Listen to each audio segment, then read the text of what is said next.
नमस्कार दोस्तों, स्वागत है आप सभी का आज की एक और नई वीडियो में।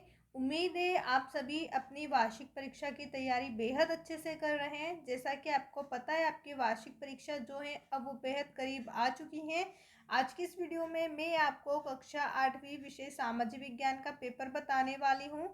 इसकी पिछली वीडियो में हमने कक्षा 8वीं के विषय हिंदी, गणित, अंग्रेजी, बाकी सभी विषयों के पेपर की भी वीडियो बनाई है। जिन्होंने वो नहीं देखी है वो हमारे यूट्यूब चैनल की प्लेलिस्ट पे जाके उन वीडियो को देख सकते हैं।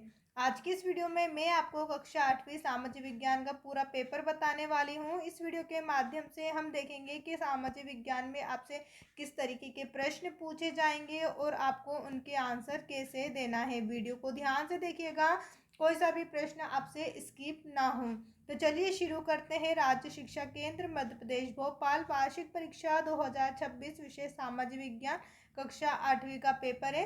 पेपर शुरू करने से पहले अगर अभी तक आपने हमारे इस चैनल को सब्सक्राइब नहीं किया है तो चैनल को सब्सक्राइब कर दीजिए, जिससे आने वाली जो भी वीडियो होगी वो सबसे पहले आप ही को मिलेगी। साथ में इस वीडियो को लाइक करके अपने सभी दोस्तों के साथ भी शेयर कर दें।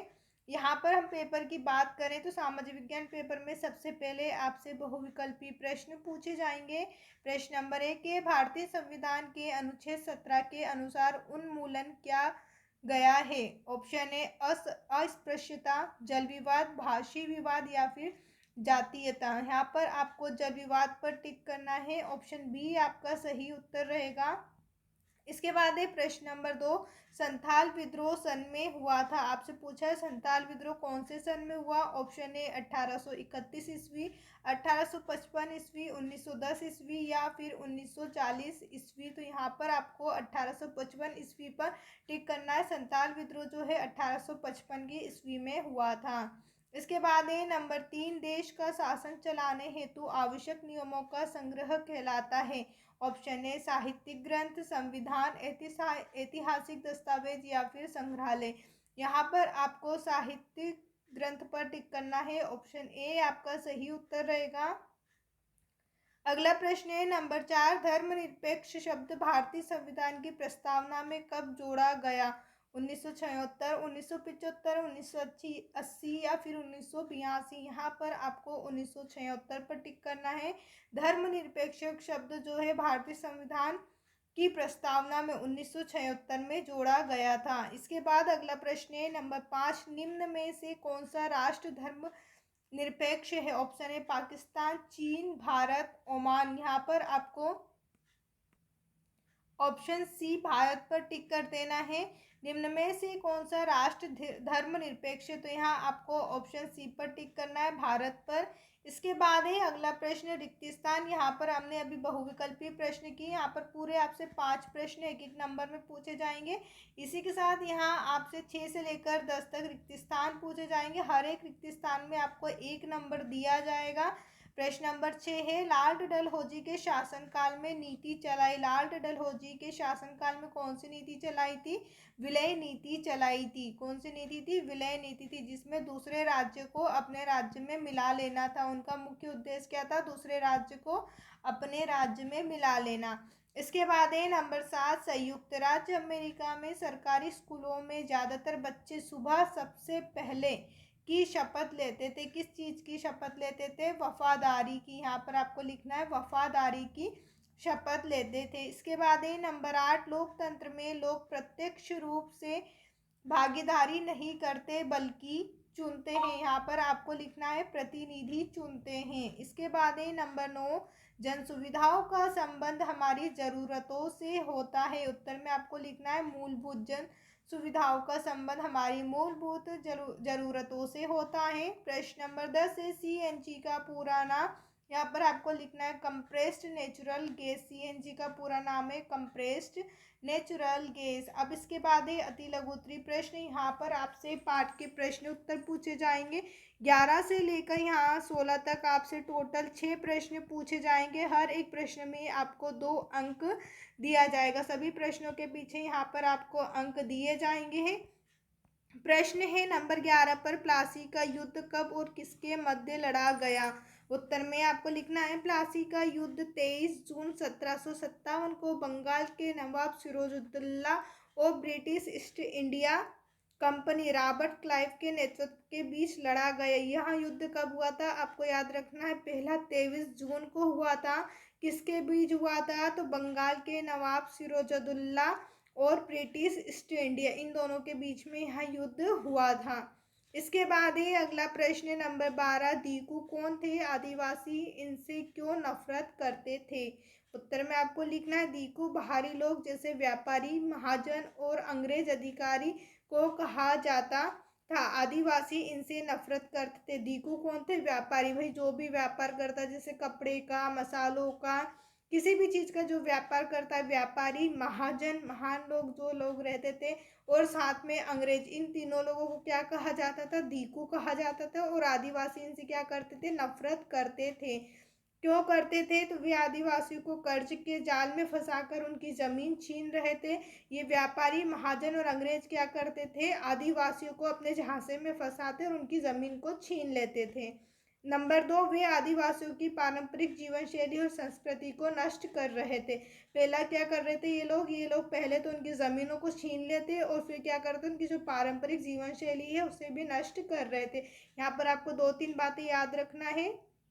इसके बाद है प्रश्न नंबर 13, देश के अधिकांश स्थानों पर गर्मियों में पानी बूंद बूंद करके क्यों आने लगता है? उत्तर में यहाँ पर आपको लिखना है, गर्मियों में अत्यधिक गर्मी के कारण जल स्तर बहुत नीचे चला जाता है और नदी व जलाशय में पानी सूखने लगता है, जिससे जल की आपूर्ति कम हो जाती है। क्या होता है, गर्मियों के समय में जो कुआं है, कुएं का पानी जो है वो अधिकतर नीचे चला जाता है, जिससे पानी की कमी होती है और जलाशय भी सूख जाते हैं। इसके बाद है प्रश्न नंबर 14, जंगलों से प्राप्त होने वाली कोई 2 वस्तु के नाम लिखिए। क्या मुझे कमेंट करके बता सकते हैं जंगलों से प्राप्त होने वाली वस्तु? तो कमेंट करके ज़रूर बताएं। यहाँ पर उत्तर में आपको लिखना है, लकड़ी, ईंधन और फर्नीचर के लिए। लकड़ी किसके लिए होती है? ईंधन जलाने के लिए, खाना पकाने के लिए, और फर्नीचर के लिए भी, और साथ में औषधियाँ जैसे जड़ी बूटी। इसके बाद है प्रश्न नंबर 15, सामाजिक रीति रिवाजों और मूल्य मान्यताओं में बदलाव किस सदी में आया? जो सामाजिक रीति रिवाज हैं और मूल्य मान्यता में बदलाव किस सदी में आया, आपको सदी बताना है। ये प्रश्न का उत्तर देखने से पहले अगर अभी तक आपने हमारे YouTube चैनल को सब्सक्राइब नहीं किया है तो हमारे YouTube चैनल ग्लोबल ज्ञानी को जरूर सब्सक्राइब करें, और साथ में इस वीडियो को लाइक करके अपने सभी दोस्तों के साथ शेयर ज़रूर करें। यहाँ पर आप देखिए प्रश्न नंबर 15 का उत्तर हमें दिया हुआ है, मुख्य रूप से 19वीं सदी में राजा राम मोहन राय और ईश्वर चंद्र विद्यासागर जैसे समाज सुधारकों के प्रयासों से सामाजिक रीति रिवाज मूल्य मान्यता में बदलाव किस सदी में आया था? 19वीं सदी। आपको 19वीं सदी याद रखना है। और किन की वजह से आया था? तो राजा राम मोहन राय और ईश्वर चंद्र विद्यासागर, यहाँ पर दोनों नाम आपको याद रखना है।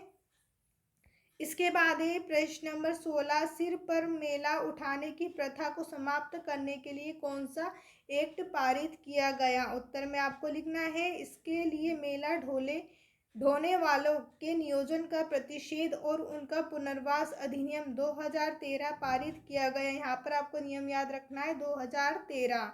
इसके बाद है लघुत्तरी प्रश्न। तो यहाँ पर ये प्रश्न जो है आपसे 3 नंबर में पूछे जाएंगे। हर एक प्रश्न में आपको 3 नंबर दिया जाएगा। प्रश्न नंबर 17 है, अवध रियासत को कब और क्या आरोप लगाकर ब्रिटिश शासन में शामिल किया गया था? यहाँ उत्तर में आपको बताना है, अवध को 1856 में ब्रिटिश शासन में मिलाया गया। अंग्रेज ने उन पर कुशासन का आरोप लगाया था कि नवाब शासन ठीक से नहीं चला पा रहे हैं। यहाँ पर अवध रियासत को कब और क्या आरोप लगाकर ब्रिटिश शासन में शामिल किया था? ब्रिटिश शासन में किस लिए शामिल किया था? उन्होंने ये आरोप लगा दिया कि नवाब शासन ठीक से नहीं चला पा रहे, और ये कब हुआ था? 1856 में हुआ था। प्रश्न नंबर 18 है, प्रार्थना समाज के प्रमुख कार्य क्या थे? उत्तर में आपको बताना है, प्रार्थना समाज के कार्य जाति व्यवस्था का विरोध करना, विधवा विवाह को प्रोत्साहन देना, स्त्री शिक्षा पर जोर देना और बाल विवाह का विरोध करना। इसके बाद है प्रश्न नंबर 19, पृथ्वी पर प्राकृतिक संसाधनों का वितरण असमान क्यों है? उत्तर में आपको लिखना है, प्राकृतिक संसाधनों का वितरण भू आकृतियों, जलवायु और ऊंचाइयों जैसे भौतिक कारकों पर निर्भर करता है। चूंकि पृथ्वी पर ये कारक हर जगह अलग अलग हैं, इसलिए संसाधनों का वितरण भी असमान है।